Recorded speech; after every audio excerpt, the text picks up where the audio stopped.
और चलिए शुरुआत करते हैं दोपहर के नंबर 1 डिबेट शो की। मैं हूं आपके साथ अनुराग। जयपुर में आखिर क्यों हिंदू परिवारों को परेशान और प्रताड़ित किया जा रहा है, और प्रताड़ित भी ऐसा कि वो अपना घर छोड़ने के लिए मजबूर हो गए। आरोप यह लग रहा है कि समुदाय विशेष के लोगों ने हिंदुओं का जीना मुहाल कर दिया है। हिंदू मां बेटियों को छेड़ने का भी आरोप दूसरे समुदाय पर लग रहा है। मंदिरों के पास जानबूझकर कूड़ा फेंका जा रहा है। इसके चलते हिंदू परिवार पलायन करने के लिए मजबूर है। पलायन की खबर के बाद बीजेपी विधायक एक्शन में आ गए। लोगों को समझाने के साथ ही साथ प्रशासन से भी एक्शन लिए जाने की मांग की जा रही। बीजेपी विधायक दावा कर रहे हैं कि इस इलाके को मिनी पाकिस्तान नहीं बनने दिया जाएगा।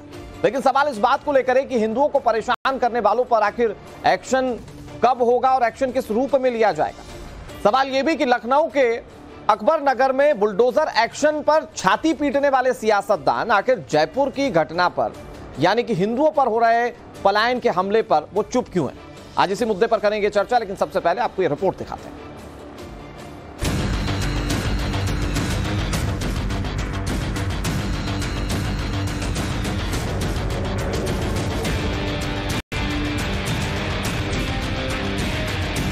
जयपुर में भट्टा बस्ती इलाके के शिवाजी नगर और शास्त्री नगर में हिंदुओं के पलायन का मुद्दा गरमाता जा रहा है। हिंदू परिवार घरों के बाहर पलायन के पोस्टर लगा रहे हैं। आरोप है कि समुदाय विशेष के लोग हिंदुओं को परेशान करते हैं। हिंदू महिलाएं जब मंदिर में पूजा करती हैं तो उनके ऊपर मांस का टुकड़ा फेंका जाता है। सबसे पहले सुनिए हिंदू महिलाओं की ये पीड़ा। शास्त्री नगर में हाउसिंग बोर्ड में जो एक मंदिर है, मेरे घर के नजदीक ही वो मंदिर है, महिलाएं जब पूजा कर रही होती है तो उनके ऊपर मांस के टुकड़े फेंके जाते हैं, उनके ऊपर थूका जाता है। तो जिस तरह की अभद्रता महिलाओं के साथ यहाँ हो रही है, उसको जन्म देने वाले हमारे जो पूर्व सरकार थी कांग्रेसी, हिंदुओं को पलायन करने पर मजबूर इसलिए किया जाता है कि अगर हिंदू अपने यहाँ से कोई अपनी उससे मकान नहीं बेचता है तो उसको परेशान किया जाता है। महिलाएं जब घर से बाहर निकलती हैं, मेरे घर के पास जस्ट एक दारू का ठेका है और मैं खुद ये कहना चाहती हूँ कि जब भी हम लोग बाहर निकलते हैं तो ऐसी स्थिति हो जाती है कि हम वहाँ से निकल ही नहीं पाते हैं। तो अब बेचारा हिंदू करे क्या, मजबूर होकर उसको घर से यहाँ से अपना घर बार सब कुछ छोड़ के जाना पड़ रहा है। जो लोग यहाँ से मकान छोड़ के जा रहे हैं, एक तो बच्चों की शादियों के लिए भी उन्हें एक डर बैठ गया कि भाई शादी भी अब करें तो कैसे करें, क्योंकि इस तरह का जो माहौल हो गया, उस माहौल को देखते हुए वो न तो लड़की दे सकते हैं, न कोई अपने लिए बच्ची के लिए कहीं घर वर वगैरह देख सकते हैं। वो देखे शादी ब्याह की भी दिक्कत आने लग गई है। पंडित जी, आप कहाँ से वो पूजा करते हैं? यहाँ मंदिर में। हाँ। ये सामने मंदिर है। हाँ। मंदिर के सामने कचरा डालते हैं। हाँ, ये यहाँ डालते हैं ना कचरा। मना किया आपने? मना करता हूँ, नहीं मानते, क्या करे? नहीं मानते।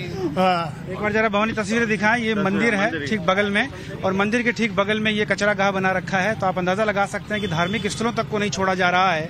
लोग इसलिए पलायन कर रहे हैं। कई सारी समस्याएं हैं, कभी गेट बजाया जाता है, कभी कचरा मंदिर के बगल में डाला जाता है, कभी पत्थरबाजी होती है। तो तमाम चीजें हैं जो यहाँ पलायन का कारण बनती हैं, और उसी को लेकर आज ये हुजूम आप यहाँ देख सकते हैं। लोग अपनी शिकायतें लेकर पहुंचे हैं। विधायक बालमुकुंद आचार्य को शिकायत दे रहे हैं। पलायन की खबरों के बाद बीजेपी के विधायक एक्शन मोड में आ गए। आचार्य बालमुकुंद ने लोगों से बातचीत की, साथ ही पुलिस प्रशासन से तुरंत एक्शन लिए जाने की बात कही। वहाँ पर जो सनातनी लोग रहते हैं उनको इस बात से तकलीफ है, पीड़ा है कि भाई हम ये चीज देख नहीं सकते, और इसलिए हम लोग यहाँ पर इस बात से पीड़ित और परेशान है कि हमारे घरों के बाहर सबने लाके कोई पाड़े बांध दिए, कोई बकरे बांध दिए। हमने पुलिस प्रशासन को अवगत करा दिया है कि कोई माहौल न बिगड़े, सौहार्द न बिगड़े, उसके लिए प्रशासन वहाँ पर जो उचित कार्रवाई वो करे, और इस प्रकार से रोडों पर कोई काटने का काम न हो पाए। एक तो वह है।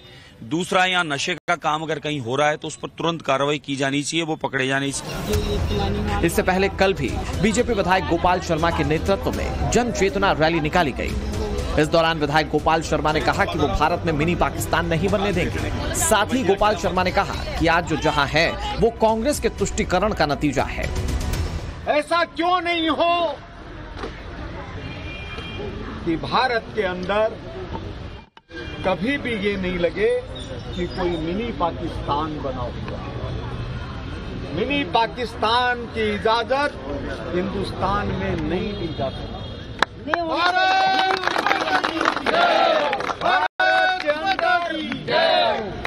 मिनी पाकिस्तान की इजाजत नहीं दी जा सकती। कांग्रेस के शासन में जिस तरह से तुष्टीकरण किया गया है, इनको विशेष नागरिकता की व्यवस्था की गई है, वो भारतीय जनता पार्टी के शासन में चलने वाला नहीं।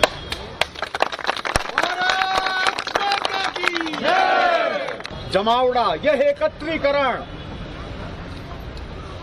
यह किसी के खिलाफ नहीं है, व्यक्ति के खिलाफ नहीं है, समाज के खिलाफ नहीं है, लेकिन तुष्टीकरण के खिलाफ है।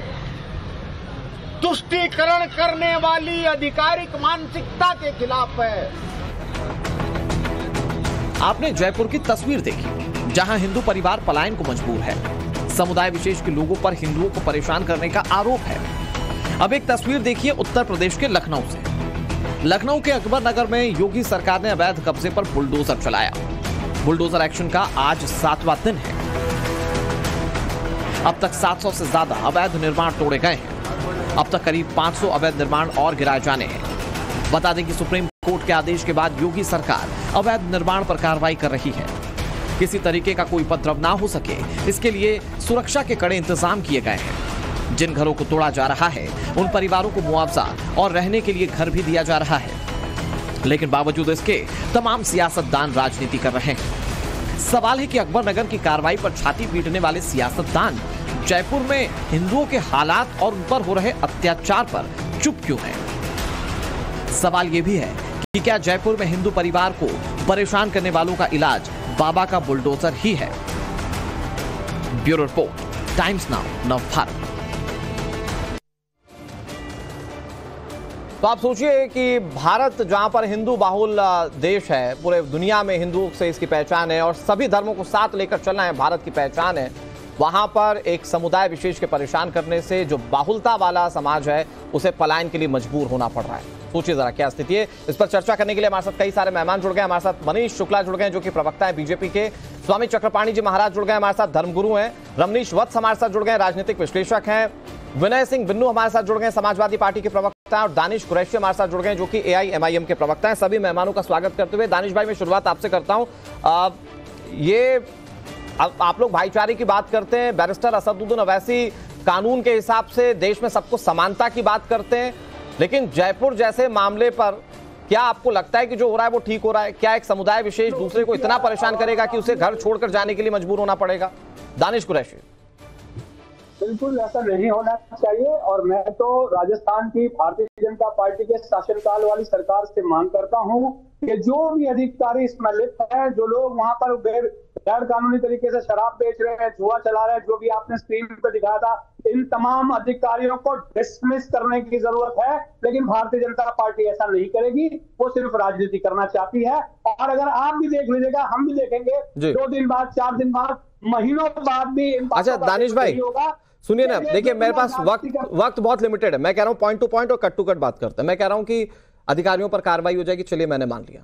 जो वहां पर हिंदुओं को परेशान कर रहा उन पर कार्रवाई ना हो, खुलकर बोलिए उनके खिलाफ। बिल्कुल हो, अधिकारियों का नंबर तो बाद में लगेगा ना, पहले तो उनका आरोप, पहले तो उनको जेल में डाला जाएगा जिन्होंने जुल्म किया है। अच्छा, किसी भी मसलब क्यों, किसी भी ठीक है, मतलब मैं कह रहा हूं कि जो समुदाय परेशान कर रहा है, उसके खिलाफ कार्रवाई हो। एक और बात बताइए कि फिर जब आप अकबर नगर की घटना पर ये खुलकर कहते हैं, जिसमें सुप्रीम कोर्ट ने आदेश दिया और उसके बाद LDA कार्रवाई कर रहा है, तो असदुद्दीन अवैसी साहब तो बहुत खुलकर कहने लग जाते हैं कि देखिए साहब मुस्लिमों को परेशान किया जा रहा है, जबकि सभी धर्मों के खिलाफ वो कार्रवाई हो रही है। इस मुद्दे पर क्यों नहीं बोल रहे हैं? अभी तक एक ट्वीट नहीं आया, और अगर अब तक हो सकता है कि संज्ञान में ना आया हो मामला, तो आप बैरिस्टर साहब को फोन कीजिए और एक ट्वीट करवाइए। मैं चलवाता हूं अभी इसी शो में। सुनिए, देखिए मैं आपको बताऊं, दरअसल दिक्कत क्या है कि सुप्रीम कोर्ट के हवाला देकर जो उत्तर प्रदेश की योगी सरकार की जो आप पक्ष की बात कर रहे हैं ना, नहीं मैंने पक्ष नहीं लिया, मैंने कहा कि उसमें आपको आपत्ति थी, आप इस पर भी आपत्ति दर्ज करवाइए। माजरत चाहूंगा। सुनिए, अब मैं आपको बताऊं, सवाल ये है कि ऐसे कितने सारे किस्से हैं, कितनी जगह बुलडोजर चला, अतीक के हथियारों पर क्या गोली चली? जो पुलिस की मौजूदगी में गोलियां चला रहे थे उन अधिकारियों पर बुलडोजर चला? नहीं चला। आप अजय टहनी के घर बुलडोजर चला? नहीं चला। ऐसे 1000 लोग हैं, उन अधिकारियों को क्या, जिन लोगों ने आधी रात को एक बच्ची को जिंदा जला दिया, क्या उनके घर बुलडोजर चला? तो ये जो सिलेक्टिव बुलडोजर है, नहीं, आप जहां पर कहते हैं कि अधिकारी या कर्मचारी गलत कार्रवाई कर रहे हैं, उन गलत कार्रवाइयों पर सवाल हम समय पर उठाते हैं, बाकी जवाब मनीष शुक्ला दे देंगे। मैं कह रहा हूं कि आप अकबर नगर की घटना पर प्रोएक्टिव हैं, आप एक्टिव नहीं, आप प्रोएक्टिव हैं। आप मुझे बताइए, नहीं, आप मुझे बताइए कि अभी तक तो ट्वीट नहीं आया असदुद्दीन ओवैसी साहब का। आप बताएंगे कि जयपुर में ऐसा हो रहा है, वो ट्वीट करें, वो जो धर्म विशेष परेशान कर रहा है हिंदू धर्म को, उनके खिलाफ बोले ओवैसी साहब? कितनी देर में आ रहा है ट्वीट, आप ये बता दीजिए। बिल्कुल, वो देखिए बिल्कुल ट्वीट सुनिए, बिल्कुल ट्वीट आएगा उन तमाम अधिकारियों को सस्पेंड करने के लिए। फिर अधिकारी पर आ गए। मैं कह रहा हूं अराजक तत्वों की बात कीजिए दानिश भाई, अराजक तत्वों की बात कीजिए, अधिकारी तो नपेंगे जो नपेंगे। आप बोलिए, मैं कह रहा हूं अराजक तत्वों पर बात कीजिए। सुनिए सुनिए सुनिए सुनिए सुनिए, आप जिम्मेदारी लीजिए कि असद आपका ट्वीट आएगा उन अधिकारियों को डिसमिस करने का, तो राजस्थान की सरकार डिसमिस करेगी। बोलिए, आप देखिए मैं करवाता हूं। सुनिए सर, राजस्थान की सरकार क्या करेगी वो सरकार जाने। हाँ, ट्वीट आएगा तो चलाएंगे हम जरूर। क्या करेगी? नहीं, ट्वीट आएगा अगर अराजक तत्वों पर और जो वहां पर दूसरा पक्ष परेशान कर रहा है, अगर उस पर ओवैसी साहब बोलेंगे तो हम जरूर चलवाएंगे। अभी करवा दीजिए 15 मिनट में, मैं हाथों हाथ चलवाता हूँ। सुनिए, राजस्थान जो एक इंडिपेंडेंट सरकार है वो क्या करेगी वो आपको पता नहीं है, लेकिन असद साहब तो नहीं, देखिए साहब, विधायक एक्टिव हो गए हैं, वहां पर जमीन पर उतरकर काम कर रहे हैं। बाकी की चीजें मनीष शुक्ला बैठे हुए बता देंगे। ठीक है, ओके। मैं अपने एक और गेस्ट को इंट्रोड्यूस करवा देता हूं। विजय कौशिक जी हमारे साथ जुड़ गए, जो कि कांग्रेस पार्टी के नेता है। ठीक है, ओके। प्लीज दानिश भाई, मेरे पास वक्त लिमिटेड है, प्लीज दानिश भाई मैं आ रहा हूं आपके पास। ठीक है दानिश भाई, मैं आ रहा हूं आपके पास, प्लीज दानिश भाई मैं आ रहा हूं आपके पास। आपकी बातों से सारी चीजें समझ में आ रही है, जनता अच्छे से जज कर लेगी। विजय कौशिक साहब हमारे से जुड़ गए, जो कि कांग्रेस पार्टी के नेता है। विजय जी, ये आरोप आप पर भी लग रहा है जयपुर वाली घटना पर कि ये स्थिति हिंदुओं की वहां पर तब आ पाई जब पहले की सरकारों ने वहां पर इस तरह की घटनाओं पर कुछ करने नहीं दिया अधिकारियों को। ये खुलकर कह रहे हैं वहां के स्थानीय लोग कि जब वो लोग बस रहे थे इसकी शिकायत की गई, लेकिन अधिकारियों ने, वहां की सरकार ने कुछ नहीं किया। वो गहलोत सरकार पर सीधे तौर पर इस पर हमलावर है। देखिए, जयपुर के एक एरिया विशेष में इस तरह की घटना, जहां हिंदुओं के ऊपर अत्याचार होने के कारण वो वहां अपने मकान बेचने के लिए मजबूर हैं, वहां से छोड़कर जाना चाहते हैं, निश्चित तौर पर एक दुर्भाग्यपूर्ण घटना है। लेकिन इस घटना का ठीकरा कांग्रेस के ऊपर फोड़ना और भी ज्यादा दुर्भाग्यपूर्ण है, क्योंकि वर्तमान में वहां भाजपा की सरकार है। ऐसा नहीं है कि नहीं सर, मैं आपको डेमोग्राफी थोड़ी सी बता देता हूं विजय जी। हो सकता है कि आपको डेमोग्राफी ना पता हो, ये वो इलाका था जहां पर पहले हिंदू ज्यादा रहते थे। लेकिन लोग, जो स्थानीय लोग हैं, वो आरोप लगा रहे हैं कि जब दूसरे धर्म के लोगों ने वहां पर रहना शुरू किया, उनका डोमिनेंस हुआ, तो पहले ही कई लोग छोड़कर जा चुके हैं। बाकी लोगों पर भी दबाव बनाया जा रहा है कि वो छोड़कर चले जाएं। तो पहले, अब तो क्योंकि बीजेपी के विधायक पहुंचकर कार्रवाई की बात कह रहे हैं, लेकिन पहले की सरकारों ने एक्शन लिया होता तो शायद ऐसा नहीं होता। ये डेमोग्राफिकली डिसबैलेंस वहां पर उस इलाके में नहीं होता। देखिए, ये भाजपा का षड्यंत्र है और पूरे देश भर में स्थानीय लोग भाजपा के षड्यंत्र में फंसे हुए हैं। ये कह रहे हैं आप, जो स्थानीय लोग जो पीड़ा बता रहे हैं वो भाजपा के षड्यंत्र के लोग हैं। मैं आपको एक उदाहरण देता हूं, केवल एक कांग्रेस को बदनाम करने की साजिश है। हरियाणा के अंदर नूह में दंगे हुए, किसके समय में हुए? बीजेपी के राज में। सरकार किसकी है? बीजेपी की 10 साल से। और मेवात को मिनी पाकिस्तान कहा जाता है, और मोदी सरकार ने दावा किया कि इस मिनी पाकिस्तान को उखाड़ फेंकेंगे। तो वो तो आज भी वहीं खड़ा है। उल्टा वहां पर तोड़फोड़ की कार्रवाई करने के लिए हाईकोर्ट में बीजेपी सरकार को माफी मांगनी पड़ी। ऐसी मान लीजिए जयपुर का मामला है, सरकार वहां पर बीजेपी की है, इनको कड़ी कार्रवाई करनी चाहिए। कांग्रेस इनके साथ खड़ी है। ठीक है, मतलब अभी तक की चर्चा में ये इतनी सार्थक चर्चा है। जरा सोचिए, दानिश कुरैशी कह रहे हैं कि अराजक तत्वों पर कार्रवाई हो, वो कह रहे हैं कि असदुद्दीन ओवैसी इस पर ट्वीट भी करेंगे, और हमारे साथ कांग्रेस के नेता भी खुलकर बैठकर कह रहे हैं कि हाँ भाई, इस पर कार्रवाई में बीजेपी के साथ हम हैं। तो फिर मनीष जी, वहां पर कार्रवाई से कौन रोक रहा है आपको? और दूसरा इसका पहलू मुझे ये भी समझाइए, जो सियासत का पहलू है कि भाई अकबर नगर पर तो खुलकर बोल दिया जाता है, लेकिन इस तरह के मामलों पर हमें इस तरह की चर्चा करनी पड़ती है और तब जाकर टीवी डिबेट में बोला जाता है कि अच्छा ठीक है, करेंगे आगे फिर इस पर। देखिए अनुराग जी, पहले जयपुर के विषय पे मैं कहना चाहता हूं, 19 मार्च 2017 को जब उत्तर प्रदेश में भारतीय जनता पार्टी की सरकार बनी थी, उत्तर प्रदेश के भी तमाम जिलों में ऐसे हालात थे। 6 महीने, साल भर बीतते बीतते यहाँ की जो प्रमुख पार्टी थी, विपक्ष की पार्टी थी, समाजवादी पार्टी, वो छाती पीटने लगी थी कि धर्म के आधार पर कार्रवाई हो रही है। कि जो लोग आपके सामने चैनलों पर बैठे हैं, जब अपराधियों पर वहां कार्रवाई होगी, जो कि होगी ही होगी, तो ये भी आपके सामने आके कहेंगे कि धर्म के आधार पर हो रही है। लेकिन भारतीय जनता पार्टी इस बात की चिंता नहीं करती है कि अपराधियों पर कार्रवाई करते समय हमारे ऊपर क्या आक्षेप लगेंगे। वहां के नागरिकों ने खुलेआम बोला है कि पिछले 5 साल गहलोत की सरकार में ऐसे आपराधिक नहीं तो मुझे ये तो बता दीजिए, आज ये विषय हमारे आपके सामने चर्चा के लिए इसलिए आ गया है कि वहाँ भारतीय जनता पार्टी की सरकार है, वहाँ की जनता को लग रहा है कि न्याय मिलेगा। क्योंकि पहले जब ये न्याय के लिए निकलते थे तो अशोक गहलोत की सरकार वहाँ कहर बनकर टूटती थी और ये जो पीड़ित थे उन्हीं को पीड़ित करने का काम करती थी। आज वहाँ भजनलाल शर्मा जी के नेतृत्व में सरकार है, जो लोग मंदिरों पर हमला कर रहे हैं, जो लोग कूड़े कचरे फेंक रहे हैं, आदि जाति महिलाओं पर छीटाकाशी कर रहे हैं, मंदिर जाने नहीं दे रहे हैं, उनकी जगह जहाँ है वहाँ की सरकार भेजेगी। और अगर हमारे ऊपर आरोप भी लगेगा सांप्रदायिकता का तो भी हमको कोई आपत्ति नहीं है। हम अपराधियों के खिलाफ कार्रवाई भयमुक्त होकर करेंगे। और ये जो बीच में देखिए इंटरप्ट कर रहा है, सुन तो लीजिए जो बोल रहा विजय जी, सुन लीजिए अपराधियों के खिलाफ वो सुनने में भी सक्षम नहीं है, ये सुनना भी नहीं चाहते, इसलिए मेरे बीच में बोल रहे। मैं तो इनको सुन रहा था। अपराधियों के खिलाफ बोलना भी सुनना गवारा नहीं है कांग्रेस को। इसी से स्पष्ट है कि गहलोत सरकार ने कैसा कहर मचाया था। और वहां तमाम जगह राजस्थान में थी जहां तुष्टीकरण का खेल खेला गया, जहां एक धर्म विशेष के साथ खड़े होना ही धर्मनिरपेक्षता कहा गया। ये फ्रॉड सेकुलरिज्म कांग्रेस ठीक है सर, उसे करती आई। मतलब आप कह रहे हैं कि कार्रवाई होगी, नहीं आप कह रहे हैं कि कार्रवाई होगी। विजय कौशिक साहब प्लीज, मैं कह रहा हूं एक एक करके बात कर लेते हैं।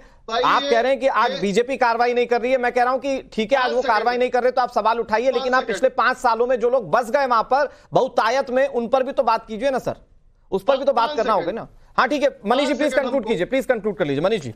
5 सेकंड। हाँ देखिए अनुराग जी, कांग्रेस के प्रवक्ता जिस तरह से बीच में बोल रहे थे उनको कितना दर्द हो रहा था। मैं कह रहा था अपराधियों पे कार्रवाई होगी, जो महिलाओं पर हमला कर रहे हैं उन पर कार्रवाई होगी, मंदिरों में जो मांस फेंक रहे हैं उन पर कार्रवाई होगी। ये सुनना भी पसंद नहीं कर रही है कांग्रेस। गहलोत सरकार ने वहां अत्याचार कर रखा था, वहां तुष्टीकरण का इतना नंगा खेल राहुल गांधी ने कराया था कि आज उसका परिणाम वहां की जनता भोग रही है। लेकिन हम उनको उनके हाल पे नहीं छोड़ेंगे। ठीक है, मतलब कार्रवाई करेंगे ओके। लेकिन सर क्योंकि आप लोग कहते हैं ना डबल इंजन की सरकार ज्यादा पावरफुल होती है, तो केंद्र में आप, राज्य में आप देखते हैं कि कार्रवाई किस स्तर पर होती है, क्या लोगों का डर खत्म होता है? मैं ठीक है आ रहा हूं आपके पास। हमारे साथ समाजवादी पार्टी के प्रवक्ता भी बैठे हुए, फिर उसके बाद मैं धर्मगुरु और फिर रमनीश जी के पास जाता हूं। मैं ये जानना चाह रहा हूं विनय सर कि जैसा कि मनीष जी ने भी जिक्र किया कि इससे पहले जब उत्तर प्रदेश में जो आज विपक्ष में बैठी सरकार जब वो सत्ता चलाती थी तो ये हालात तो उत्तर प्रदेश में भी हुआ करते थे। तो ये हालात जब बनते हैं तो क्या सरकारी जिम्मेदार नहीं होती? तो क्या तब भी आप जिम्मेदार थे इस तरह के पलायन के लिए जो सारी घटनाएं सामने आई? और दूसरी बात ये कि अकबर नगर पर तो विपक्ष खुलकर बोल रहा है, इस तरह की घटनाओं पर क्यों नहीं बोलते? अखिलेश यादव क्यों नहीं खुलकर अभी तक सामने आए कि भैया यहां पर हिंदू भी तो जान है, उनको अपना घर बेचने के लिए मजबूर क्यों होना पड़ रहा है? इस तरह के मामलों पर चुप्पी क्यों? देखिए मैं क्लियर बता दूं, भारतीय जनता पार्टी के जहरीले विचार, इनकी गलत मानसिकता से यहां की जनता ने उत्तर प्रदेश को पवित्र कर दिया।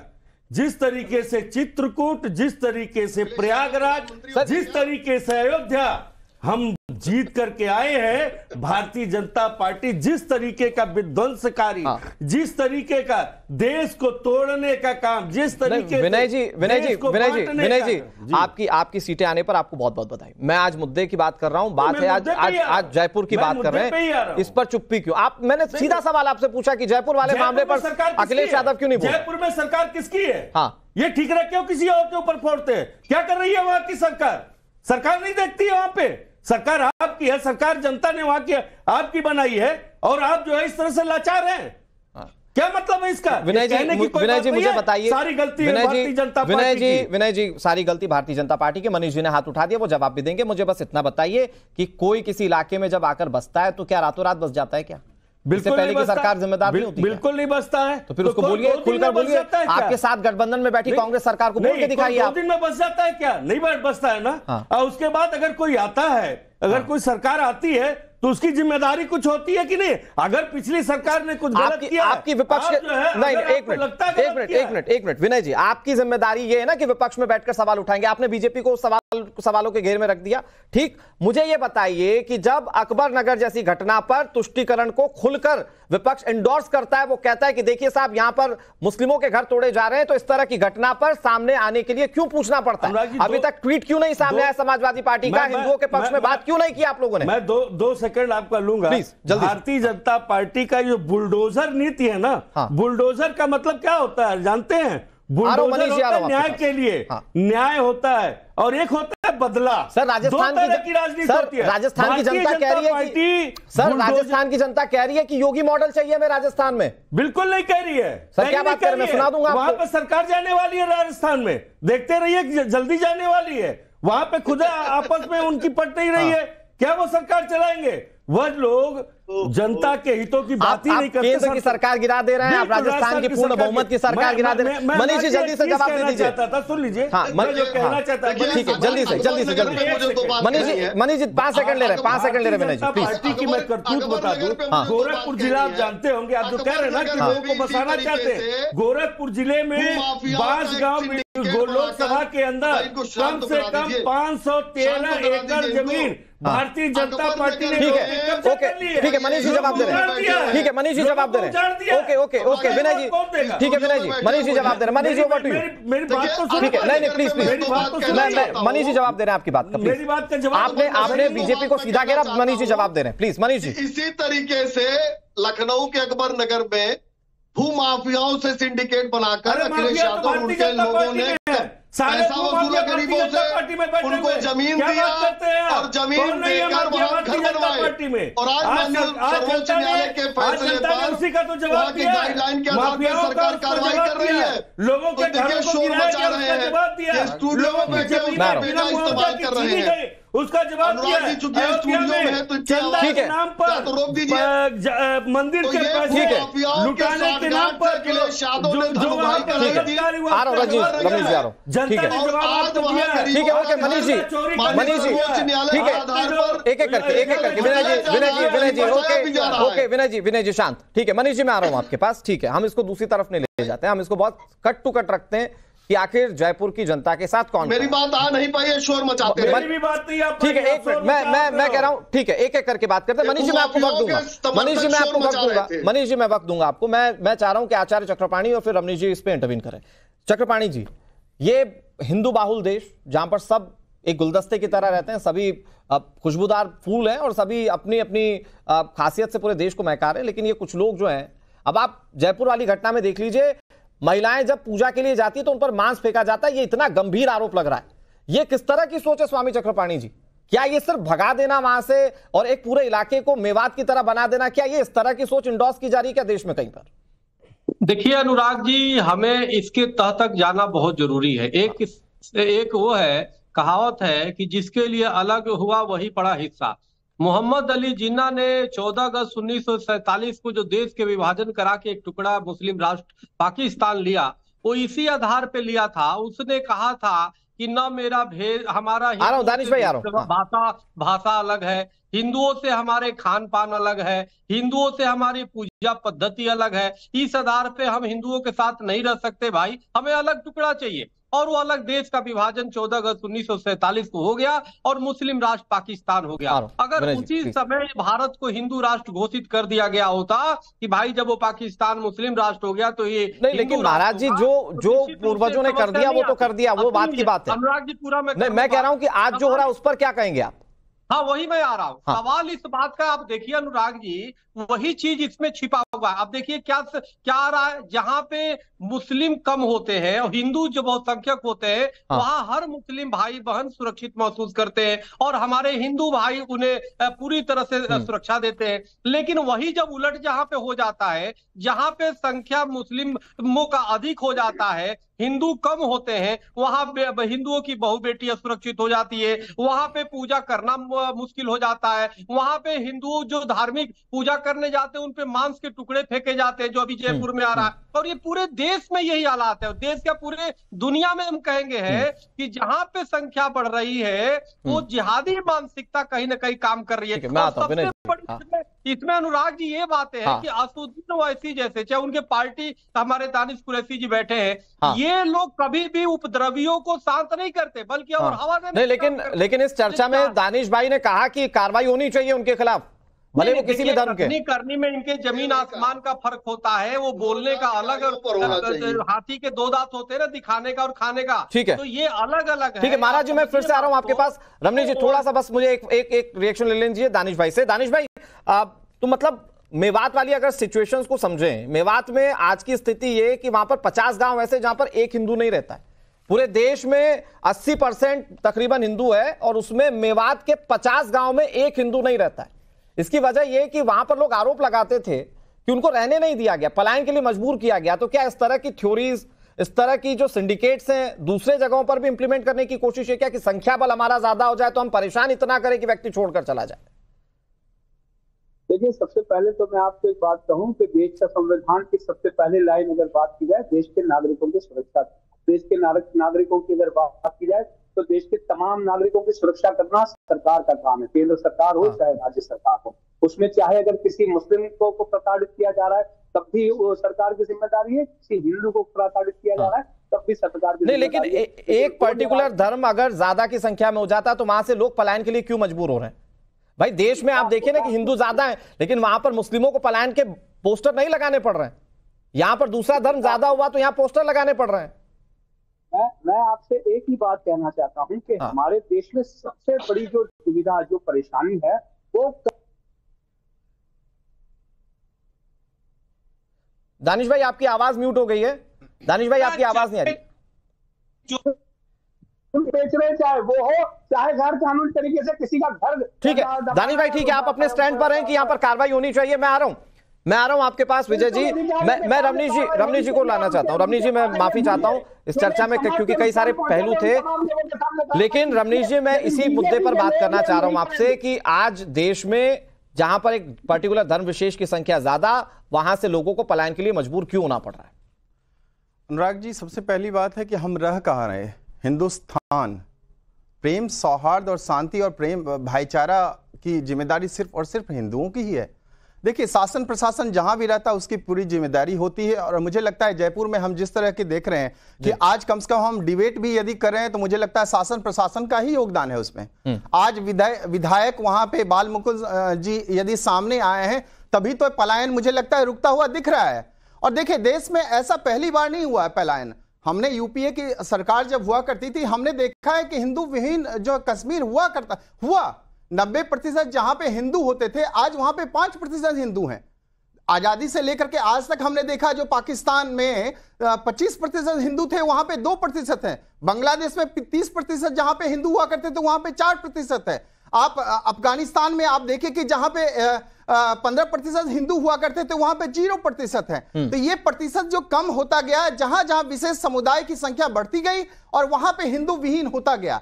लेकिन उस सोच को, उस विचारधारा को ये कहीं ना कहीं प्रदर्शित होता हुआ दिख रहा है कि उनकी कट्टरपंथी सोच जो है वहां पे हिंदुओं को देखना ही नहीं चाहती। हम, जैसा कि मैंने आपको कहा, प्रेम, शांति और प्रेम सौहार्द की बात सिर्फ हम ही करते रहेंगे और ये पिटारा हम ही लेके घूमते रहेंगे और ये सब के सब लोग। आज देखिए उत्तर प्रदेश में अकबर नगर की घटना, इस तरह के इंक्रोचमेंट में कौन सी पार्टियां थी जो शामिल नहीं थी? इसके पहले हमने देखा कि सपा की सरकार में इंक्रोचमेंट के लिए मजबूर किया गया। वहां पे आज देखिए जहां पे नदी हुआ करता था अकबर नगर में, वहां पे कितने ऐसे घर हैं उसको बसाए गए। आज जयपुर में माताएं के साथ क्या हो रहा है आप बताइए? जयपुर में मांस का टुकड़ा मंदिरों में फेंक दिया जा रहा है। क्या ये हिंदुस्तान को छोड़ करके किसी और मुल्क में ऐसा हो सकता है? हिंदुओं के साथ अत्याचार नहीं हो सकता। तो ये आखिर कब तक चलेगा? लेकिन अब चलने वाला नहीं है क्योंकि अब नहीं तो जिम्मेदार कौन है? नहीं, मैं रमनीश जी एक चीज मैं एक चीज पूछ रहा हूं। नहीं रमनीश जी एक मिनट आ रहा हूं। रमनीश जी एक मिनट, मैं एक छोटी सी चीज पूछ रहा हूं। ठीक है रमनीश जी, एक छोटी सी चीज में जानना चाह रहा हूं, दर्शकों को भी क्लियर हो जाए कि अगर ये हो रहा है, अगर वहां से जानबूझकर लोगों को पलायन के लिए मजबूर किया जा रहा है तो उसका एक मोडस ऑपरेंडी भी दिखता है कि पहले आइए, अपने आप की जड़ें मजबूत कीजिए, वहां पर अपने आप का विस्तार कीजिए, फिर भगाना शुरू कीजिए। तो ये तो सालों से हो रहा है, इसका मतलब ये तो जिम्मेदार कौन है इसके लिए? देखिए केरला में जिम्मेदार है शासन और प्रशासन, बिल्कुल। आज भजन लाल शर्मा के तरफ से यदि पहल नहीं हुई होती तो मैं आज फिर से दोहरा रहा हूं अनुराग जी, हम इसके ऊपर डिबेट नहीं कर सकते थे। आज केरला में हमने देखा है ना, केरल में हिंदू बहुल कितने हिंदुओं की संख्या थी। आज आप देखिए कि हर दिन आरएसएस और बीजेपी की कार्यकर्ताओं की हत्या हो जाती है। तो आखिर जिम्मेदारी कौन लेगा? वहां पे लेगा ना, असम से लेके मल्लापुरम तक आप चले जाइए, वहां पे हिंदू विहीन हो गया। तो वहां पे जिम्मेदार कौन है? विनय जी जल्दी से तेलंगाना में चले जाइए, हैदराबाद में चले जाइए। ठीक है विनय जी प्लीज। अरे तुष्टिकरण की पराकाष्ठा इतनी ज्यादा हावी होती गई इन लोगों के ऊपर, सर छोड़ के बोल रहा है हिंदू विहीन होता गया। जिम्मेदारी इनको लेनी पड़ेगी। एक चीज देश की जनता और प्रदेश की जनता ने इन लोगों को बता दिया है। आज तक जो विलाप करते थे अयोध्या के नाम पर, अयोध्या वासियों ने बता दिया है कि प्रेम से हिंदुस्तान को रहने दो, हिंदुस्तान को एक होकर के रहने दो। वहां की हार, प्रेम से हिंदुस्तान रहेगा, प्रेम से हिंदुस्तान रहेगा, लेकिन आप हिंदुस्तान में रहने वाले लोगों को प्रेम से रहने दीजिए। मनीष जी ओके ठीक है, नहीं प्लीज आप प्रेम से रहने कहां देते भाई? प्लीज प्लीज प्लीज प्लीज विनय जी, नहीं प्लीज प्लीज। अरे विनय जी आप अपनी पर्टिकुलर स्क्रिप्ट पढ़कर आएंगे तो इसका मतलब ये नहीं कि वो बोलेंगे। मनीष जी प्लीज इनकी आवाज प्लीज डाउन कीजिए। Manish ji please continue. देखिए अनुराग जी, हाँ अनुराग जी देखिए अभी ठीक है प्लीज। अकबर नगर की बात हो रही थी। प्लीज अकबर नगर में केवल अवैध निर्माण नहीं हुआ था। हाँ जी, केवल अवैध निर्माण अकबरपुर में नहीं हुआ था, अकबर नगर में नहीं हुआ था। उसके पीछे एक अर्थतंत्र था। अर्थतंत्र चलाया करते थे समाजवादी पार्टी के नेता अखिलेश यादव के संरक्षण में। गरीबों को झूठ बोलकर फंसाया गया। माननीय सर्वोच्च न्यायालय के फैसले पर उनको हटाया जा रहा है। तो हमारी सरकार संवेदनशीलता से उनको घर भी उपलब्ध करा रही है। अभी जब ठीक है ओके मनीष जी वक्त ठीक है। विनय जी प्लीज, विनय जी प्लीज, मैं चिल्ला सकता हूँ आपसे तेज। ठीक है ओके मनीष जी, मनीष जी वक्त इतनी इजाजत दे रहा है, लेकिन फिर सवाल वही है कि जब मेवात में 50 गांव जिसमें एक भी हिंदू नहीं है, उस तरह की सिचुएशन कहीं बनाने की कोशिश तो नहीं की जा रही है। और सवाल ये भी है कि जब दोनों जगह पर बीजेपी की सरकारें हैं तो आगे कार्रवाई किस तरह की जाएगी, ये देखने वाली बात।